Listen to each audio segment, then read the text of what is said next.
Indonesia, Salam Nusantara dari Sabang sampai Merauke, dari Miangas sampai Pulau Rote. Mantalah iman kita, mantalah kasih kita, mantalah pengharapan kita tentunya dalam Yesus Kristus menjadi Tuhan dan Juru Selamat kita dan Juru Selamat dunia. Jangan katakan bahwa Yesus bukan Tuhan, jangan katakan pula bahwa Yesus bukan Juru Selamat. Dia adalah Tuhan, Dia adalah Juru Selamat. Kalau engkau percaya engkau diselamatkan, dan doa dan harapan saya kekuatan Tuhan senantiasa menyertai kita semuanya. Dan karena Yesus sudah berkata, akulah jalan dan kebenaran dan hidup, tiada seorang sampai kepada Allah kalau tidak melalui aku. Di bawah kolong langit ini tidak ada nama lain yang diberikan kepada manusia yang olehnya kita diselamatkan. Dan juga Alkitab mengatakan dengan jelas bahwa apa yang dikatakan kepada kita, bahwa akulah jalan dan kebenaran dan hidup, tiada seorang karena begitu besar kasih Allah akan dunia ini, sehingga Ia mengaruniakan anaknya yang tunggal, supaya setiap orang percaya kepada yang tidak binasa melainkan beroleh hidup yang kekal. Dengan hati percaya engkau dibenarkan, dengan mulut mengaku engkau diselamatkan. Semoga kekuatan Tuhan, kekuatan firman, kekuatan Roh Kudus menyertai kita di malam ini. Sebelum kita tidur, mari kita rilekskan hati kita untuk mendengarkan firman Allah. Mari kita berdoa. Terima kasih Tuhan, seberapapun yang dijangkau, kami berdoa supaya mereka tetap dikuatkan oleh Tuhan dan melalui pendengaran firman Allah menjadi berkat bagi mereka, bagi kami semua.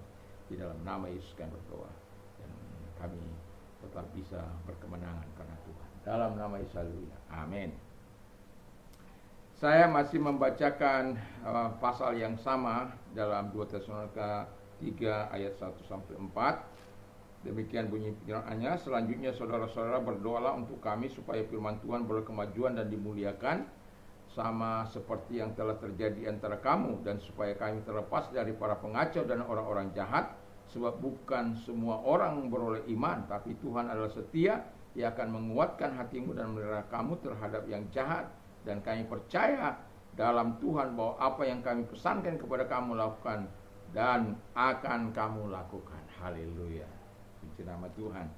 Jadi di ayat 5 ini kita bisa melihat bahwa satu hal yang dimana ketika kita mau, ini bagian kedua, menang mengalahkan setan, ya, menang mengalahkan setan, bagian kedua, atau dikata menang melawan serangan setan, ya, menang melawan serangan setan. Kita tahu, saya sudah berikan gambaran bagaimana Saul yang dipilih, dilantik oleh Tuhan, begitu luar biasa, tapi kalah, hancur. Karena apa? Ketidaktaatan kepada Tuhan. Kita tahu bagaimana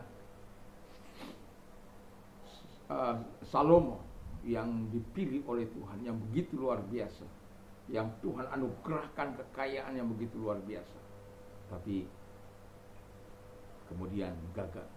Karena apa? Melalui istri-istri membuat dia tidak setia kepada Allah. Yang mau saya katakan adalah bahwa setan akan terus, siapapun di dalam generasi apapun, setiap generasi, baik orang-orang yang terkenal maupun orang-orang yang tidak terkenal, baik hamba-hamba Tuhan yang punya nama maupun yang tidak punya nama, siapapun orang-orang percaya satu kali akan menghadapi masa-masa sulit yang dikerjakan oleh setan dalam hidup mereka. Dan itulah sebabnya pilihan tidak ada lain. Kita harus tetap hidup selalu dalam ketaatan kepada Yesus Kristus. Dan ketika kita hidup melakukan apa yang dikehendaki oleh Tuhan, tidak ada peluang bagi setan untuk mengalahkan kita.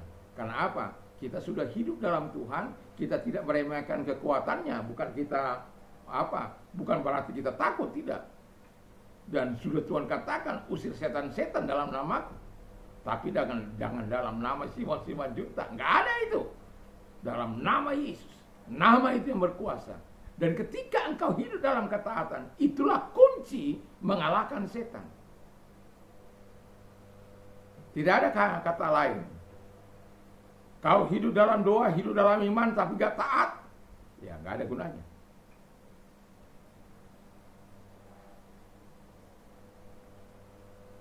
Walaupun sudah Tuhan garansikan bahwa orang yang hidup beriman kepada Dia, tapi kan itu gak lepas sendiri.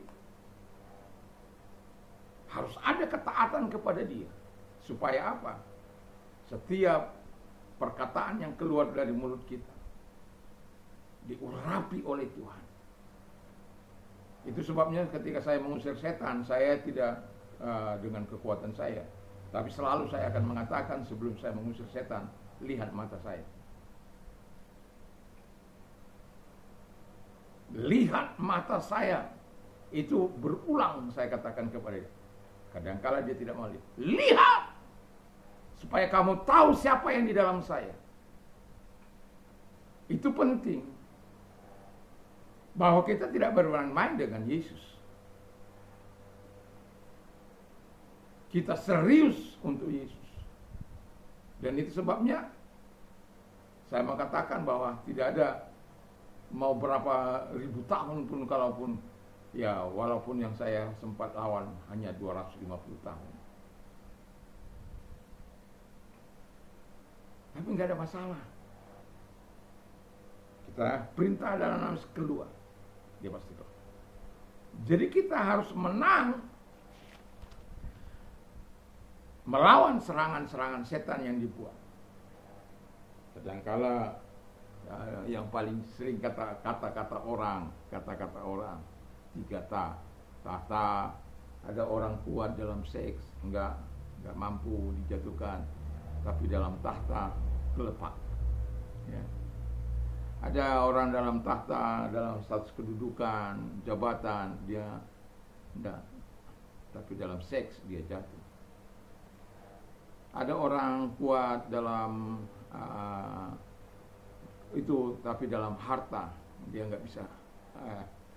Jadi tiga tahta ini selalu akan menggoda setiap orang yang dipakai oleh setan untuk menggoda manusia-manusia beriman melalui manusia-manusia yang tidak sungguh-sungguh dengan Tuhan. Tapi saya mau katakan kepada kita, jangan pernah takut. Kau sudah diberikan kemenangan untuk melawan serangan-serangan setan. Segala tipu muslihat setan, segala strategi, taktik yang dilakukan oleh setan untuk menghancurkan hidup kita tidak akan pernah manfaat. Karena apa? Kita selalu taat kepada Tuhan. Yang kedua, jangan lupa memperkatakan firman Allah. Ya, hafalkan dan perkatakan firman Tuhan. Dalam Yesus 1 ayat 8 dikatakan jangan lupa memperkatakan kitab Taurat ini. Karena apa? Dengan itu kita akan berhasil.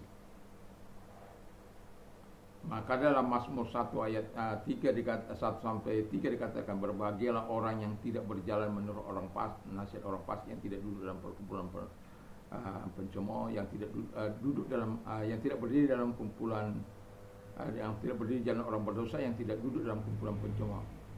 Tapi yang kesukaannya ialah Taurat Tuhan, yang merenungkan Taurat itu siang dan malam. Ia seperti pohon yang ditanam di tepi aliran air, yang menghasilkan buah pada musimnya, yang tidak layu daunnya, apa saja yang diperbuatnya berhasil. Itu sesuatu yang sangat luar biasa. Jadi jangan lupa memperkatakan firman Allah. Saya katakan ini karena apa? Kadangkala ketika mungkin saja apa yang dikatakan oleh Korintian atau di Korintus, bahwa kita mungkin ketika kita memperkatakan firman Allah itu yang alami dulu datang, tapi ketahuilah saat dia datang menjadi rima dalam hidupmu, saat logos itu menjadi rema dalam hidupmu, itu akan menjadi sebuah senjata pamungkas yang senantiasa akan datang tepat pada waktunya pada kita. Jadi memperkatakan firman Allah itu dengan iman, dengan sungguh-sungguh kepada Bapa di surga, itu membuat kita juga bergairah di dalam Tuhan. Iman timbul dari pendengaran firman Kristus.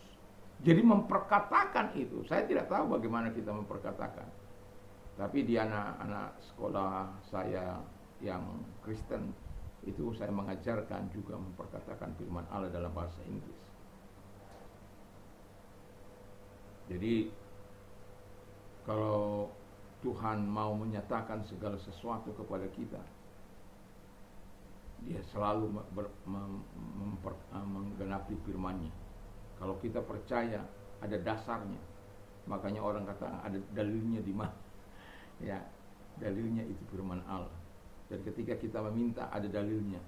Ketika kita bawa ke Tuhan, katakan aku melihara ada dalilnya. Serahkanlah kekhawatiran kepadamu sebab aku melihara engkau.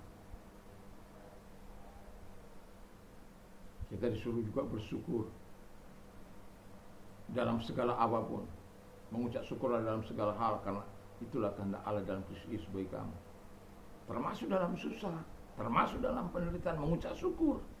Karena itu perintah. Orang bilang, bagaimana mungkin? Tapi saya katakan, perkatakan firman Allah memampukan Anda melakukan apa yang dikehendaki oleh Tuhan. Yang ketiga dikatakan, praktekkan firman Tuhan yang sudah kita terima. Jadi perlu ada praktek. Saya ngajar bahasa Inggris bagi anak-anak, ya. Jadi setiap kelompok itu ada 15 kosakata. Jadi 15 kosakata baik irregular verb sama regular verb. Jadi saya mengajar terlebih dahulu kepada irregular verb. Karena saya beranggapan bahwa ketika orang mengingat irregular verb itu, dia akan regular verb itu akan lebih cepat. Dan saya bersyukur karena anak-anak didik saya itu ya 9 itu dengan perfect mereka bisa mengucapkannya, mereka dengan lancar untuk mengucapkannya. Karena apa? Kami praktik. Setiap kali bertemu praktik. Memperkatakan itu terlebih dahulu sebelum masuk kepada pelajaran yang lain. Praktek, praktek, praktek, praktek. Tidak ada jalan lain. Makanya saya katakan perlu ada mentor yang mengawasi orang kalau belajar bahasa. Kalau tidak ada mentor akan sulit bagi dia, terkecuali ada internal motivation. Kalau tidak ada, perlu ada guru atau mentor-mentor yang berdedikasi. Saya tidak dibayar dengan itu, tetapi saya dengan setia untuk datang. Ada sih yang gagal. Makanya ketika saya melihat mereka sudah mulai saya bawa murid-murid saya yang berapapun dipercayakan kepada mereka, maka minggu berikutnya mereka sudah mampu mengingatnya. Dan itu sangat luar biasa. Kenapa? Praktek. Jadi lebih banyak prakteknya. Memang kadangkala membosankan praktek itu. Di sana itu dengar, di sini dia dengar, di sana dia dengar. Membosankan. Tetapi saya katakan tidak boleh, tidak ada jalan lain untuk Anda bisa berbahasa Inggris. Harus dengan praktek. Sehingga telinga Anda terbiasa mendengar, mulut Anda terbiasa mengucap. Sehingga ketika Anda sudah terbiasa mengucap, terbiasa mendengar, makanya ketika saya mengajar pronunciation-nya, maka mereka tidak boleh, nggak bisa, harus keluar, harus mereka bisa dengar dengan telinga mereka sendiri. Dan bila perlu kuat, memang capek. Tapi yang mau saya katakan di sini adalah praktik. Demikian juga kalau kita praktekkan firman Allah itu, membuat kita kuat teguh di dalam Tuhan. Tidak ada jalan lain. Anda mau melihat kuasa Allah, melihat hal-hal yang besar dari Allah, tidak ada jalan lain. Praktekkan firman Allah, lakukan firman Allah, biar selanjutnya bagian Tuhan yang melakukan. Tetapi bukan berarti hidupmu bisa serampangan, tidak. Pegang kunci, yaitu memperkatakan firman Allah, taat, dan hidup dalam iman, dan kemudian hidup dalam doa. Dan juga saya mau katakan jangan pernah remehkan firman Allah, karena ini bagian yang terikat satu dengan dua. Makanya di terakhir ini saya mengatakan, kita kalau mau menang melawan serangan setan, tidak ada jalan lain. Kita harus percaya sungguh dengan Tuhan. Kita harus hidup dalam ketaatan kepada Dia. Dan ketika setan datang dengan segala serangan-serangan, baik melalui pekerjaan, melalui usaha, melalui apapun, atau melalui 3 tah tadi, atau melalui dengan cara-caranya dan lain sebagainya. Tapi saya mau katakan kepada kita, jangan pernah takut, karena Tuhan sudah mengalahkan setan dan ante-antenya. Kiranya Tuhan Yesus memberkati kita. Ingatlah, Yesus sudah menang. Karena Yesus sudah menang, kau juga akan menjadi pemenang. Kita, kata firman Allah, kita lebih dari pemenang. Itu kalah Roma, kitab Roma. Jadi kalau kita lebih daripada pemenang, maka lebih baik saya bacakan ayat itu sebagai bagian terakhir. Roma 8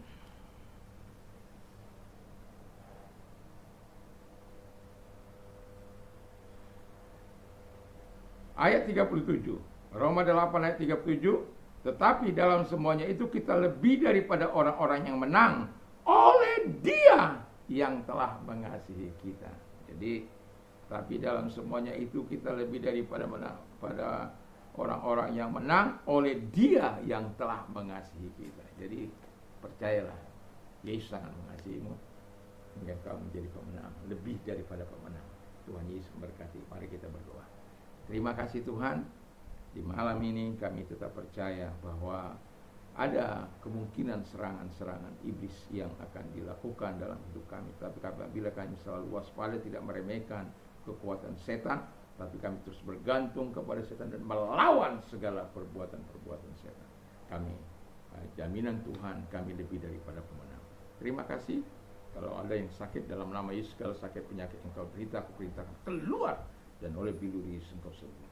Dan kalau engkau sedang mengalami masalah, dalam nama Tuhan Yesus, terima kekuatan dari Tuhan, terima berkat daripada Allah, pertolongan daripada Allah dalam nama Yesus.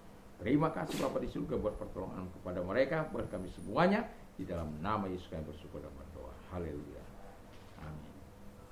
Kiranya Tuhan Yesus memberkati kita. Sebelum kita tidur, tidak lupa saya menyampaikan kepada kita supaya kita tetap di dalam doa dan juga merenungkan firman Allah, membaca firman Allah dalam hidup ini. Dan jangan lupa berdoa bersama ataupun pribadi. Tuhan Yesus memberkati. Mantap, mantap, mantap.